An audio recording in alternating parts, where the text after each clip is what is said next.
эмбэсийн явсан мэдээллийн хөтөлбөрийн пүрэв гарагийн дугаар эхлэж байна. Мэдээллийн товчхонд анхаарлаа хандуулна. Түргэн сумын шинээр ашиглалтанд орсон сургуульд 270 гаруй хүүхэд суралцж байна. 9-с 12 дугаар сурагчдын дунд хүүхдийн хүмүүжил төлөвшил, харилцааны хандлага сэдвүүд сургалт зохион байгуулалт, орон нутагт гарааны бизнесийг хөгжүүлэх тааламжтай орчин бүрдүүлэх сэдвүүд сургалт зохион байгуулагдаж байна. Дэлхийн чанарын өдрийг чанар амжилтын үндэс суурьндор тэмдэглэн өнгөрүүлж байна.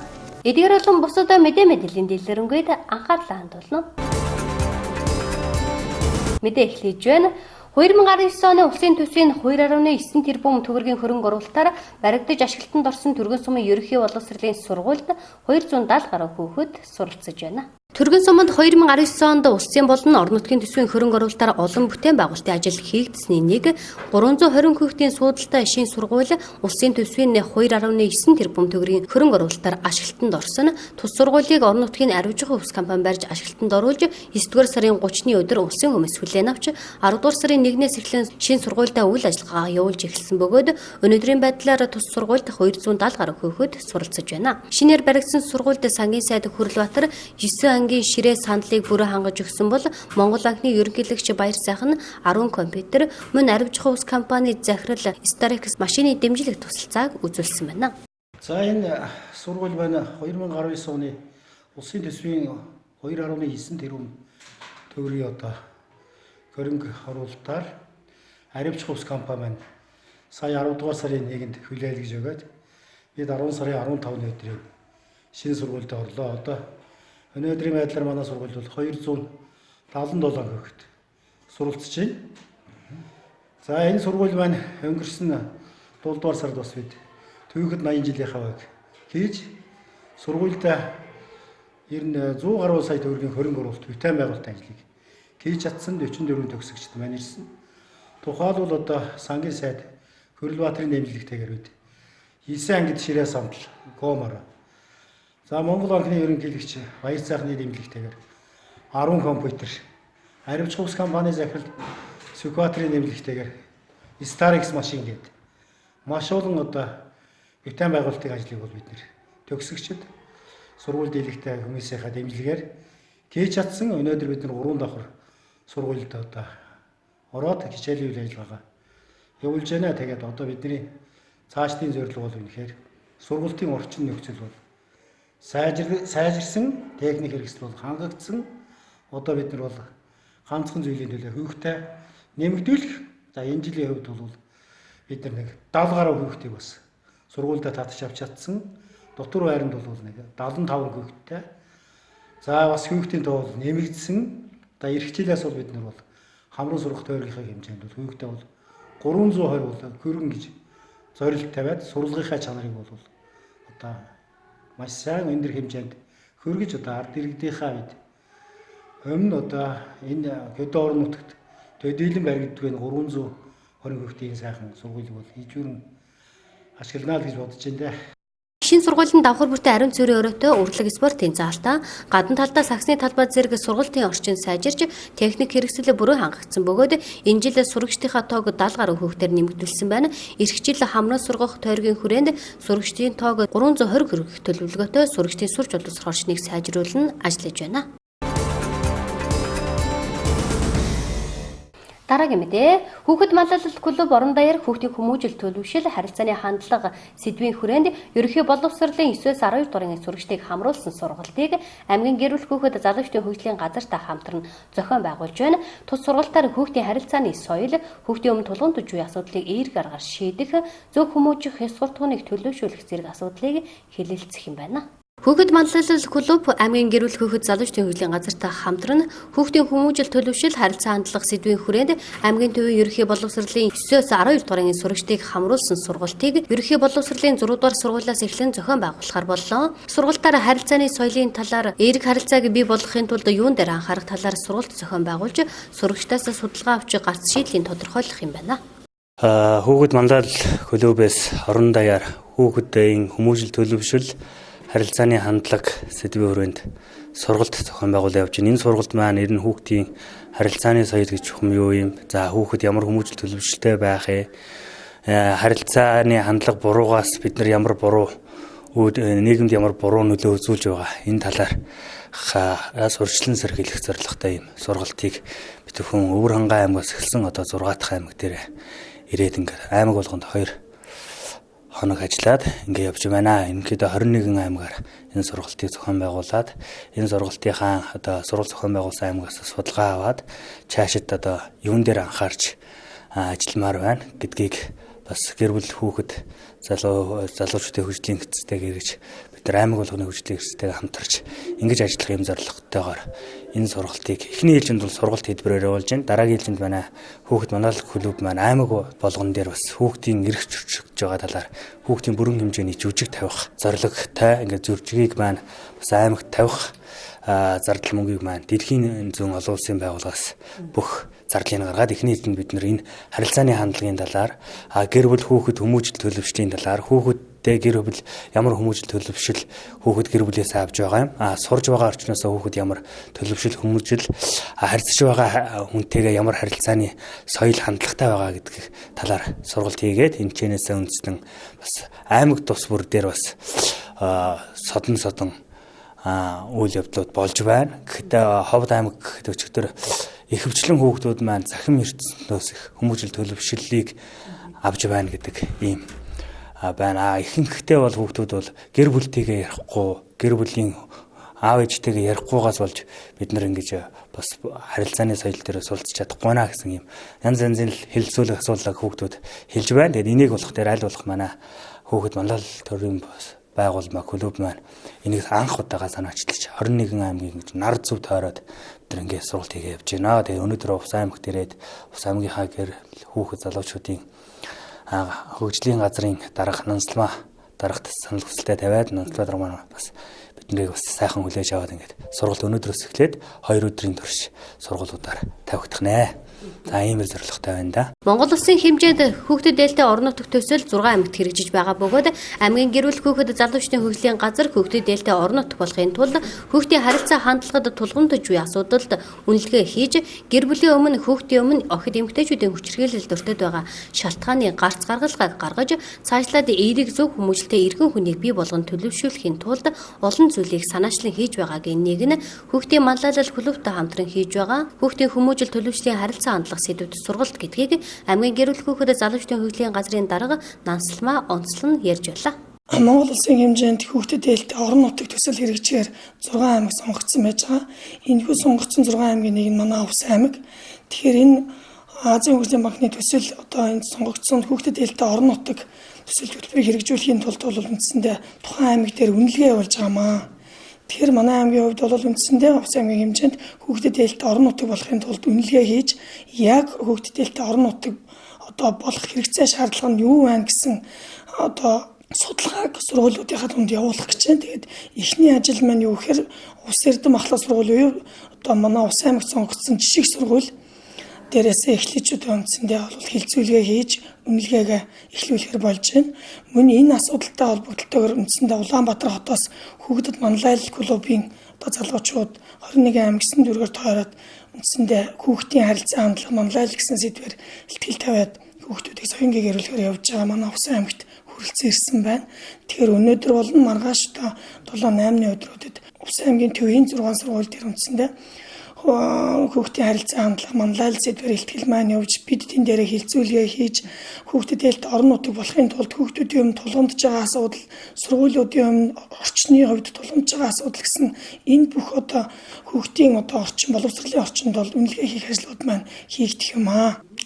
Тэгэхээр Увс аймгийн хувьд бол хүүхдийн асуудал, гэр бүлийн асуудал, залуучуудын асуудал бол үндсэндээ бол бас нэлээд одоо өндөр түвшинд ажиллах, өндөр түвшинд соён гэгэрүүлэх, хүүхдүүдийн өмнө тулгамдж байгаа асуудлыг, ар гэрийн өмнө тулгамдж байгаа асуудлыг шийдвэрлэхийн тулд, гарц шийдлийн олохын тулд бас хаана төр болон төрийн бас байгууллагын хамтын ажиллагааг сайжруулж ажиллах бас нэн чухал шаардлагатай байна. За энэхүү одоо хүүхдэд дээлтэй орон нутгийн хөтөлбөрийн одоо үнэлгээ хийгдснээр мөн одоо энэ сургалт маань явагдсанаар ямар ач тустай вэ гэхээр ерөнхийдөө бол хүүхдийн өмнө тулгамдаад байгаа асуудал, гэр бүлийн өмнө тулгамдаад байгаа асуудал, боловсролын орчинд сурч хүмүүжиж байгаа хүүхдүүд маань эрсдэлд өртөөд байгаа хүчрхийлэлд өртөд байгаа энэ асуудлын бас гарч шийдэл гарах байхаа гэж бид найдаж байгаа. 20 он тулгымдсэндээ бол Ус аймаг хүүхдүүдийнхээ өмнө хүлээсэн үүргээ яаж биелүүлэх үү, цаашид ямар арга хэмжээ авч хэрэгжүүлэх үү гэдэг энэ асуудлын бас гарч шийдэл гарах байхаа гэж бид найдаж байгаа. Хүүхдийн хүмүүжил төлөвшөл харилцаа хандлага сургалт 2 үе шаттай бөгөөд эхний өдөр 9-с 12 дуурын сурагчдыг сургалтанд хамруулах бол 2 дахь өдөр нь дэлхийн зөөн олон улсын байгууллагын дэмжлэгтэйгээр хүүхдийн эрх зөрчигдөж байгаа талаар хүүхдийн жүжигийг төлөөлөх юм байна.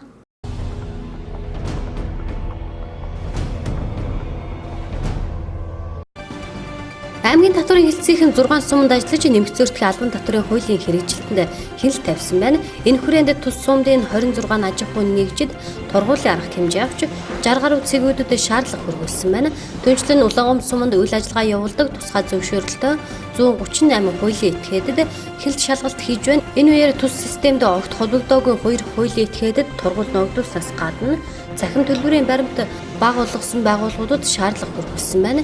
Энэхүү шалгалтанд цаашид үргэлжлэх бөгөөд эх 7 өнөөс автосэлбэг барилгын материал засварын газруудад хилд шалгалт хийх юм байна. Улаангом сумын хэмжээнд үйл ажиллагаа явуулж буй зах худалдааны төвүүдэд иргэдэд баримт олгодоггүй. Энэхүү асуудлыг 2019 оныг дуусгаас өмнө шийдвэрлэж иргэдэд баримт олгодог болгон хэмээн аймгийн татварын хэлтсийн улсын байцаагч Түм нас нь хэллээ.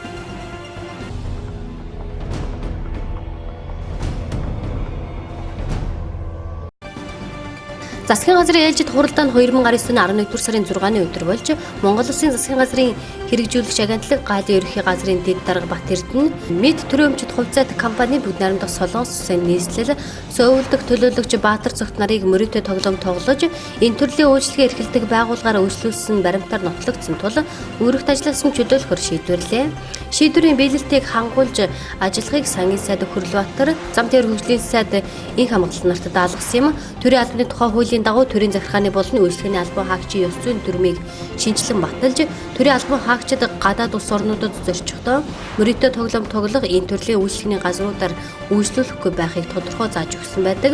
Төрийн байгууллагуудад сахилах хариуцлага дэг журмыг чангатах талаар засгийн газрын хэрэг эрхлэх газраас тодорхой шатаараас нарах хэмжээг авч хэрэгжүүлж байгаа билээ. Энэ хүрээнд иргэд олон нийтээс төрийн албан хаагчдын ёс зүйн үйлдэлтэй холбоотой 10 гаруй баримт мэдээлэл ирсний хоёрын дээрх албан тушаалтнуудтай холбоотой бөгөөд засгийн газрын гишүүдэд танилцаж албан тушаалаас нь чөлөөлөхөөр шийдвэрлэж холбогдох баримтуудыг хуулийн хэлтийн байгууллагад шилжүүлэхээр болсон байна.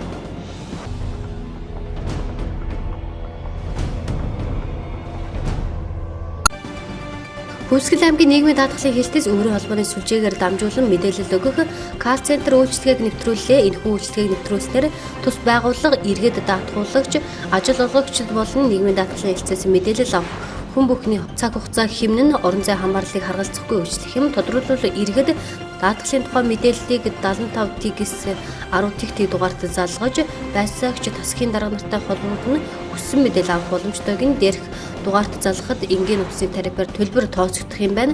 Энэхүү аймгийн нийгмийн даатгалын хэлтээс төрийн байгууллагуудаас анхудаа аймагт кал центр үйлчлэгийг нэвтрүүлжээ.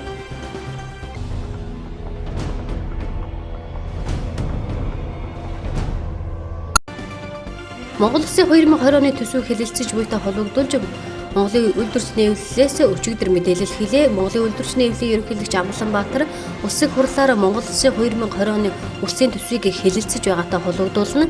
Иргэдийн хөдөлмөр, нийгмийн хамгаалалттай холбоотой асуудлуудыг улсын төсвөөдөөс тусгуулах шаардлагатай учраас улсын хурлын төсвийн байнгын хороо засгийн газар сангийн яам хөдөлмөр нийгмийн хамгааллын яамд хөргүүлж байгаагаа мэдгдсэн юм.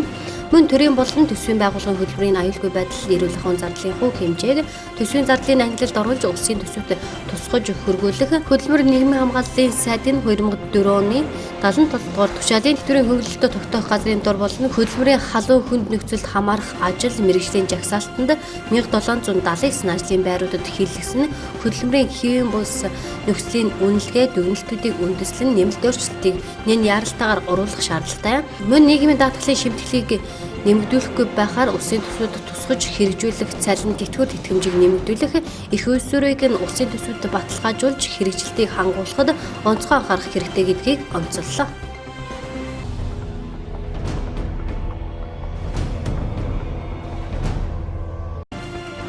Нийслэлийн хэмжээнд 11-р сарын 4-ний байдлаар амбулаторийн 88630 эрсдэл хийгдснээс том тус өвчтөй 3501 тохиолдол онцлогдсон байна. Энэ нь нийт үзлэгийн 4% эзлэж байгаа нь өнгөрсөн 7 хоногийн дундаж түвшнээс 1.3% өнгөрсөн оны өмнө үеэс 1.4%-аар тус нэмэгдсэн үзүүлэлттэй байна. Нийт өвчлөгчдийн 41.1%-ийг тгээс 1 бас 20.7%-ийг 2-оос 4-наас 15.9%-ийг 5-аас 9 насны хүүхдүүд эзлэж байгаа юм. Хүүхдийн түргэн тусламжийн 1119 дуудлага ирснээс 38.7% нь том тус өвчтний тусламж үйлчлэгийг авсан байна. Нийслэлийн эмнэлгүүдийн хувьд шинээр хэвтсэн өвчтний 110 буюу 38.7%-ийг нь том тус өвчтнүүд эзлэж байна.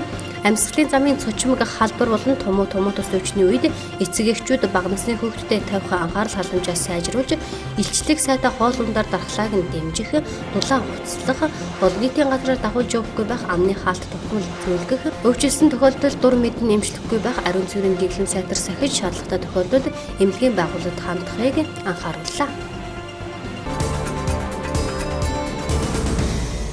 Дараагийн мэдээ. Швейцарын хөгжлийн агентлагийн санхүүжилтээр залуучдын хөдөлмөр эрхлэлтийг дэмжих төсөл 8 аймаг 2 дүүрэгт хэрэгжиж байгаа бөгөөд төслийн багийнх нь 11-р сарын 7-8-ны өдрүүдэд Үс аймагт ажиллаж, орон нутагт гарааны бизнесийг хөгжүүлэх тааламжтай орчин бүрдүүлэх сэдвийн хүрээнд 2 өдрийн сургалтыг зохион байгуулж байна. Залуучдын хөдөлмөр эрхлэлтийг дэмжих замаар улс орны нийгмийн эдийн засгийн тэнцвэртэй тогтвортой хөгжилд хувь нэмэр оруулах зорилгоор Швейцарын засгийн газрын санхүүжилтээр залуучдын хөдөлмөр эрхлэлтийг дэмжих төсөл 2016 оноос эхлэн Баян Улгийн Увс ховд говьалтай завхан Баян онгор Өмнөгов Дархан ул аймаг болон нийслэлийн 2 дүүрэгт хэрэгжиж байгаа юм. Залуучдын хөдөлмөр эрхлэлтийг дэмжих төслийн баг Увс аймагт ажиллаж, орон нутагт гарааны бизнесийг хөгжүүлэх таатай орчин бүрдүүлэх сэдвт сургалтыг зохион байгуулан ажиллаж байна. Швейцарын хөгжлийн агентлагийн санхүүжилттэй залуучуудын хөдөлмөр эрхлэлтийг дэмжих төсөл манайх 8 аймаг 2 дүүрэгт хэрэгждэг байгаа. Тэгэхээр үүний нэг аймаг нь бол энэ Ус аймаг. Тэгэхээр Ус аймагт 2016 оноос ахуулаад бид нэр бол үйл ажиллагаа хэрэгжүүлж байгаа. Тэгэхээр төслийн хүрээнд бол энэ хөдөлмөр халамж үйлчлэгээний газрын хөдөлмөр эрхлэлттэй илүү хамтарч ажилладаг. Тэр энэ хүрээнд бас залуучуудын хөдөлмөр эрхлэлтийн үйлчлэгийг аймагт сайжруулах, хөгжүүлэх шинэлэг үйлчлэгийн нэвтрүүлэх чиглэлээр залуучуудын хөдөлмөр эрхлэлийн загвар төв байгуулсан. Энийг бол одоо өнгөрсөн энэ оны 5 сард байгуулад үйл ажиллагаа эхлүүл явж байгаа. Энэтэй холбоотой сурагч багш одоо бусдын ажилчдыг нь задахжуулахын үйлчлэгэнд хэрэгжүүлсэн. Тэгэхээр өнөөдрийн нэг арга хэмжээ бол бас залуучуудын гарааны бизнесийг дэмжих үйл ажиллагаатай холбоотой байгаа. Тэгэхээр энэ арга хэмжээгээр бас 16 оноос ахуулаад энэ аймагт бас бид нэр зохион байгуулж залуучуудад санхүүгийн дэмжлэг олгох, бизнес хөгжлийн үйлчлэгийг үзүүлэх ийм чиглэлээр туршилтын хөтөлбөрийг хэрэгжүүлсэн. Тэгэхээр энд бас 3 одоо гарааны бизнес манай төслийн санхүүгийн дэмжлэг аваад амжилттай бизнес эрхлээ явж байгаа. Тэгэхээр өнөөдрийн нэг арга хэмжээ бол орон нутагт гарааны бизнесийн хөгжүүлэх юм таатай орчин бүрдүүлэх чиглэлээр оролцогч талуудтай хамтарсан сургалт семинар хийж байгаа. Тэгэхээр энэ дээр бид нар бас олон улсын зөвлөх хурж авчираад одоо аймгийн хэмжээнд залуучдын гарааны бизнесийг хөгжүүлэх таатай орчныг яаж хөгжүүлэх чиглэлээр одоо олон улсын туршлагыг одоо хуваалцах мөн одоо аймгийн одоо боломж дээр үндэслэж цаашд яаж хөгжүүлэх боломж байна гэдэг ийм одоо зураглалыг гаргах эднэртэйгээ хамтарч ажиллах ийм чиглэлээр бид нар энэ сургалт семинарыг зохион байгуулж байна. Тус төслийн хүрээнд 2017 оноос эхлэн залуучдын хөдөлмөр эрхлэлтийг дэмжих арга хэмжээний хүрээнд 15-аас 34 насны залуусыг хамруулсан стартап арга хэмжээг зохион байгуулна. 2 хүнийг тус бүр 10 сая төгрөгийн дэмжлэг үзүүлэн гарааны бизнесийг дэмжиж ажилласан бол 2018 онд стартап арга хэмжээг зохион байгуулж модын эдлэл хийдэг нэг залууд 10 сая төгрөгийн дэмжлэг үзүүлж байсан юм. Мөн тус төслийн хүрээнд 2019 оны 5 дугаар сард аймгийн хөдөлмөр халамжуулалтын газрыг төшөглөн залуучдын хөдөлмөр эрхлэлтийг дэмжих загвар төвийг байгуулсан бөгөөд загвар төв байгуулагдсанаас хойш 700 гаруй залуус загвар төвөөр үйлчлүүлжээ. За Швейцарын хөгжлийн агентлагийн санхүүжилтээр залуучдын хөдөлмөр эрхлэлтийг дэмжих төсөл гэж байдаг. За энэ төсөл маань 2016-оос хойш Увс аймагт бол төслөө хэрэгжүүлж байгаа. За 2017 онд залуучдын хөдөлмөр эрхлэлтийг дэмжих арга хэмжээ буюу стартап арга хэмжээ Увс аймгийн 15-аас 34 хүртэлх залуучдын зохион байгуулсан. За стартап арга хэмжээнд маань Увс аймгийн одоо 2 баг маш шалгарч 10 сая төгрөгийн тус бүр 10 сая төгрөгийн санхүүгийн дэмжлэгийг одоо авсан байгаа.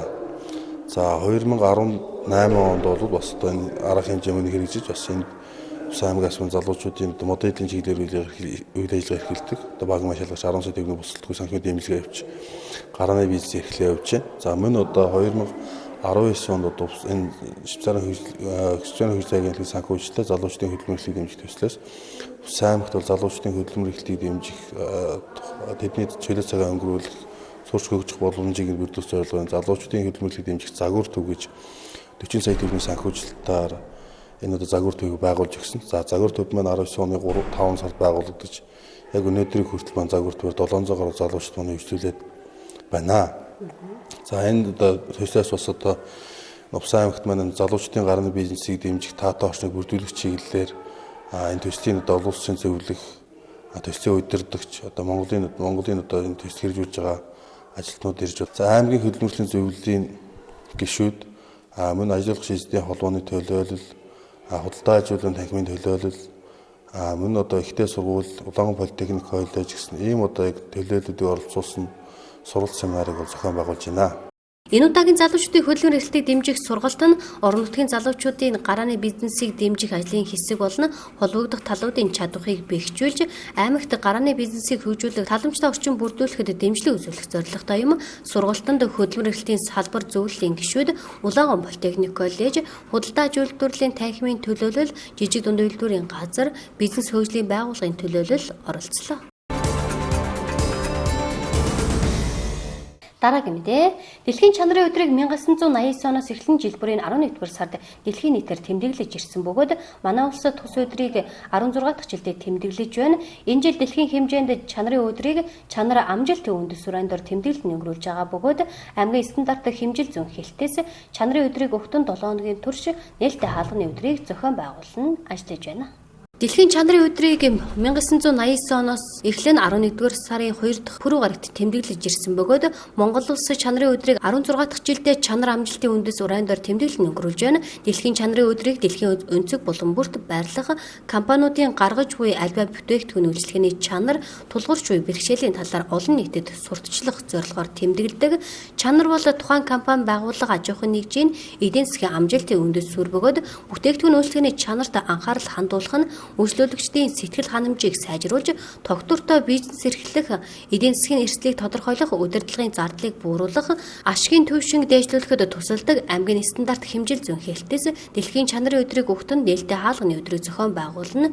Иргэдэд чанарын талаар мэдээлэл сурталчилгаа хийж ажиллаж байна. За дэлхийн чанарын өдөр үндэсний чанарын 7 хоногийн тохиолдол стандарт хэмжил зүүн хэлтээс нээлттэй 7 хоногийг тэмдэглэн өнгөрүүлж байна. Дэлхийн чанарын өдөр бол жил болгон одоо зохион байгуулагддаг. Энэ удаагийн чанарын өдрийн өрөө бол чанар амжилтын үндэс гэсэн өрөөнд орой өгч байгаа. Тэгэхээр альва юм бол бүхэн бол стандартаа хэвээр стандарт хангасаар чанар сайжрах ёстой. Чанартай байжаач одоо амжилтын үндэс бий болно гэсэн одоо утгатайгаар энэ жилийн одоо чанарын өдөр зохион байгуулж байгаа. Тэгэд энэ чанарын өдөр үндсний 7 хоногоо өгтөөд бид нар бол нээлттэй 7 хоног зарлахаас гадна бас аж ахуйн нэгж иргэдэд зориулсан сургалтууд зохион байгуулж байгаа. Бас харилцагч аж ахуйн нэгжүүдийн дунд уламжлалт зохион байгуулалт гар бомбохоо тэмцээний зохион байгуулна. Мөн одоо танин мэдхүүн ахаа тэмцээн зохион байгуулах ийм ажлуудыг одоо төлөвлөд ажиллаж байна. Манай хэмжил зүйн хууль маань шинжлэхдээ одоо 7 сарын 1-ээс эхлээд мөрдөж эхэлж байгаа. Хэмжил зүйн тухай хуулийг дагаж гарсан шинэ дүрм журмуудаас гарч байгаа энэ хуулиа бас сурталчлалын ажлын хүрээнд мөн одоо худалдааны газрын стандарт бол шинжлэхдээ 2019 оны 10 сарын 1-ээс мөрдөж байгаа. Мөн худалдааны хоолой газрын стандарт шинжлэхдээ мөн 10 сарын 1-ээс мөрдөж байгаа. Энэ хоёр стандартыг бол худалдаа үйлчилгээ эрхлэгч нийтээ олны одоо аж ахуй эрхэлж байгаа иргэд аж ахуйн нэгжүүдэд одоо мэдээлж ажиллана. Дэлхийн чанарын өдрийг өгтөн стандарт хэмжил зүүн хэлтээс нээлттэй хаалганы өдрийг зохион байгуулахаас гадна аж ахуйн нэгж байгууллагуудын дунд нөхөрсөг гар бомбын тэмцээн, асуулт хариултын анхаа тэмцээнийг зохион байгуулна ажиллаж байна.